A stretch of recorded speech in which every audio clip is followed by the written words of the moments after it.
धन्यवाद अध्यक्ष महोदय। वर्तमान में आज यहाँ किसान किसी क्षेत्र और भारत के लिए एक महत्वपूर्ण विषय पर चर्चा कर रहे हैं। मुझे विचार व्यक्त करने के लिए अवसर देने हेतु आपको धन्यवाद।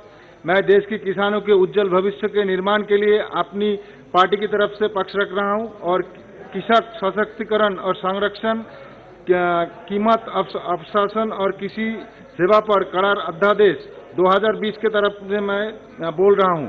महोदय, ये अध्यादेश किसानों के लिए ऐतिहासिक पल के रूप में भी देखा जाएगा, क्योंकि पूरे देश ने इस बात को स्वीकार कर लिया कि हमारे प्रधानमंत्री माननीय श्री नरेंद्र दामोदर दास मोदी जी के नेतृत्व में आपदा के समय अवसर में तब्दील किए हैं। इस समय प्रधानमंत्री जी के नेतृत्व में देश के समक्ष आत्मनिर्भर भारत के माध्यम से विशेष पैकेज का ऐलान किया गया। आत्मनिर्भर भारत अभियान के तहत हमारे देश के करोड़ों किसानों को समृद्ध बनाने में सहायता करने के लिए ऐतिहासिक सुधारों और विशेष वित्तीय पैकेज की एक श्रृंखला घोषणा की गई है। इस अध्यादेश से किसानों को अपने उपज के लिए बेहतर मूल्य प्राप्त होंगे, आश्वस्त लाभ होगा, जोखिम कम होगा और इससे मंडी अनुसूचना प्रणाली आदि का सृजन होगा। कई योजना जैसे पीएम किसानों के अंतर्गत प्रत्यक्ष लाभ 3 ऐतिहासिक अध्यादेश, कृषि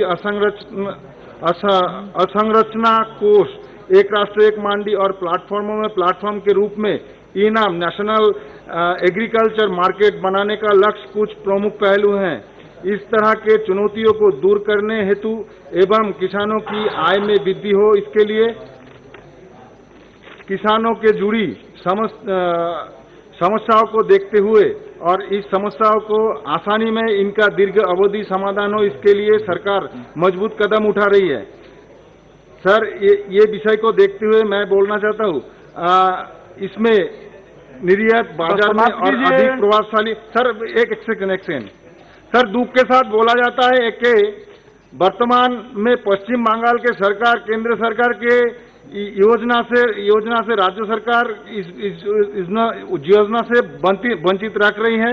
मेरे राज्य सरकार से आग्रह है कि अभी के समय देश वैश्विक महामारी से गुजर रही है और बंगाल के किसानों की स्थिति दिन प्रतिदिन खराब होती रही है। इसलिए राज्य सरकार से राजनीति से हटकर मानवता के साथ दे और पश्चिम बंगाल के किसानों के देश के विकास में अपने हाथ डाले। धन्यवाद अध्यक्ष महोदय।